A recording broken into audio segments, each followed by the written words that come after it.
Bonjour à vous et bienvenue sur ma chaîne YouTube consacrée à la pratique du Qigong. Alors aujourd'hui, j'aimerais partager avec vous un extrait d'un entretien avec l'auteur du livre Le Qigong des animaux mythiques, un livre qui est paru aux éditions Guy Trédaniel éditeur, un livre qui traite donc du Qigong des animaux, le fameux Qigong des animaux, et ce livre est écrit par Dominique Jacquemet, qui est une professeure de Qigong, une formatrice également, puisqu'elle anime des formations de Qigong. C'est une pratiquante qui a été formée en Chine et qui est également diplômée de l'Université de médecine traditionnelle chinoise de Shanghai. Voilà, et elle a un parcours encore plus étoffé, j'en oublie sûrement. Donc là, au travers de cette vidéo, j'aimerais vous présenter un entretien qu'on a fait sur Zoom. C'est un entretien qui a été fait sur le vif. On fera par la suite un entretien, une vidéo beaucoup plus développée, beaucoup plus fournie. Mais là, je voulais quand même vous partager cette petite vidéo parce que je la trouve vraiment très intéressante. Elle a vraiment une mine de connaissances et une expérience incroyable dans la pratique du Qigong. Donc, quelques minutes de cet entretien avec Dominique Jacquemet, qui réside actuellement à Bruxelles, enseigne à Bruxelles et propose une formation également dans le Qigong. Allez, vous êtes sur Qigong TV, je suis Daniel, je vous accompagne dans la découverte du Qigong et on y va.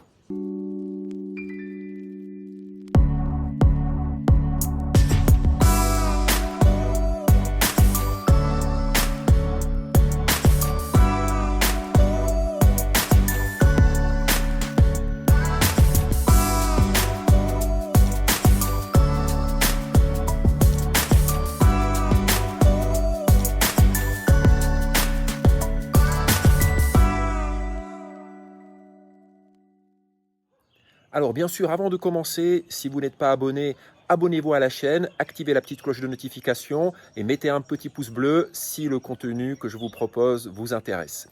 Voilà, sous la vidéo, dans la description, vous trouverez un lien vers le site internet de Dominique, vers sa page de formation de Qigong qu'elle propose à Bruxelles.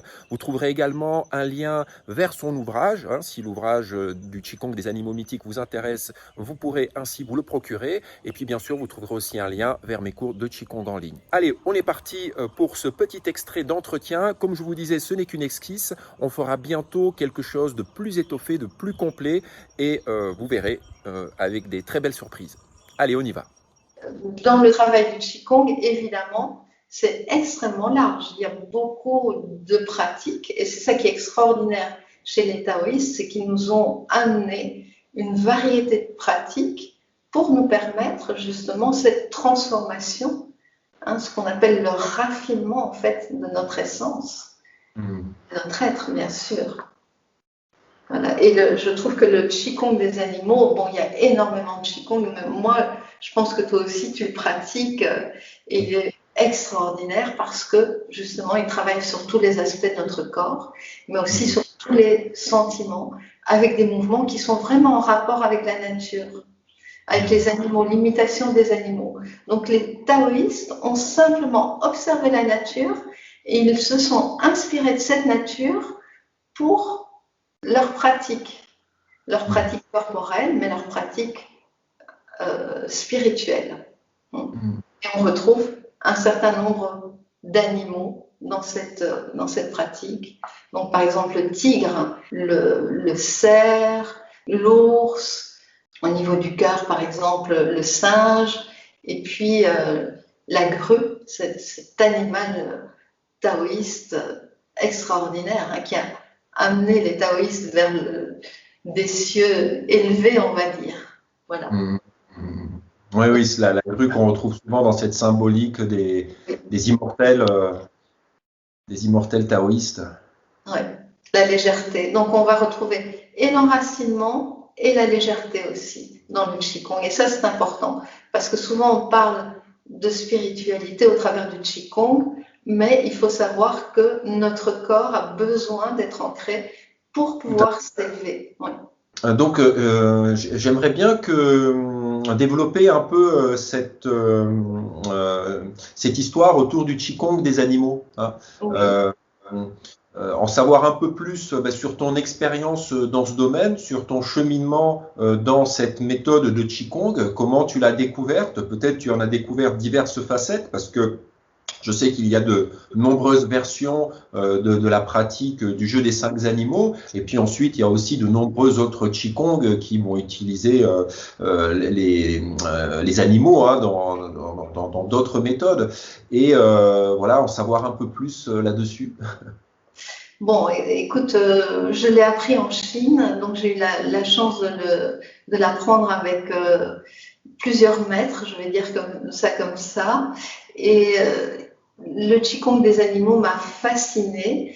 Et si tu veux, je me suis dit, pour apprendre le Qigong, bien sûr, il faut suivre des enseignements. Parfois, avec une seule personne, c'est très bien aussi, parce que souvent, dans la voie du Qigong des anciens maîtres, ils avaient leur professeur ou leur maître qu'ils suivaient toute une vie. Et ce que je me suis dit, c'est que si tu veux vraiment intégrer quelque chose, apprends un mouvement ou une partie de mouvement. Et donc, j'ai commencé à pratiquer pendant des mois juste le mouvement du tigre parce que j'avais envie de fluidifier la colonne vertébrale. Je trouve que la colonne vertébrale, c'est essentiel et ce qui nous manque souvent dans certaines pratiques, c'est ce travail de la fluidité, de la spirale de la colonne vertébrale. Et je trouve que le mouvement du tigre est extraordinaire. Et donc, j'ai pratiqué cette ondulation du tigre pendant des mois pour acquérir vraiment la souplesse. Et à partir de là, j'ai étoffé vers les autres exercices. Donc, vous voyez, le Qigong, on peut prendre une partie d'un mouvement et le travailler pour ressentir de l'intérieur. Parce que je pense que être professeur, c'est d'abord avoir une pratique personnelle et on ne peut transmettre ce que l'on a réellement vécu. Voilà. Et ce qu'il y a de vraiment formidable dans le Qigong des animaux, c'est qu'il y a ce travail de l'esprit et de libération aussi émotionnelle. Donc, c'est-à-dire qu'on imite l'animal et il va nous donner donc le travail sur l'organe aussi.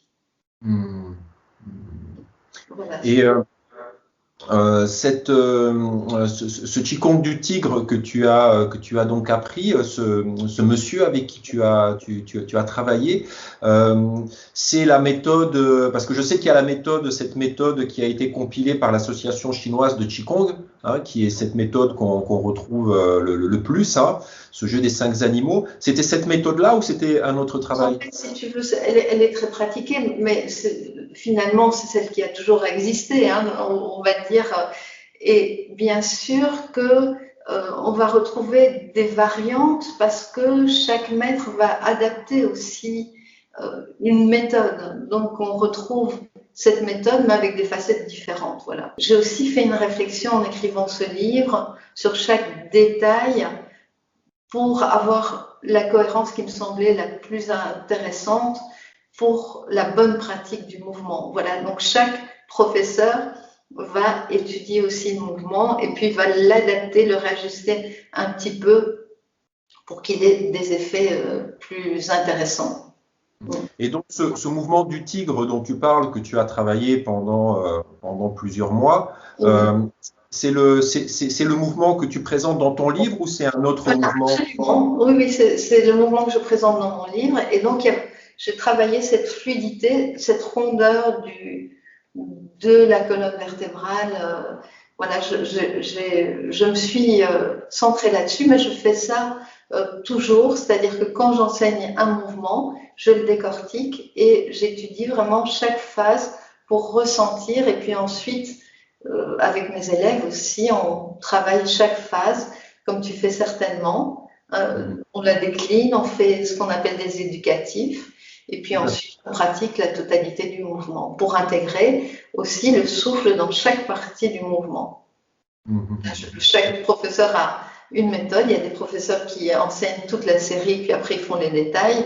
Moi, je préfère travailler et poser le souffle dans chaque partie. Ensuite, on fait l'ensemble du mouvement. Le Qigong, c'est de la méditation. Donc, ne pas oublier que c'est une méditation. Et lorsqu'on va doucement, on intègre le souffle, mais aussi l'esprit du mouvement. C'est pourquoi répéter, comme on dit répéter, Ça donne vraiment cette globalité et on intègre les différents aspects pour faire une unité.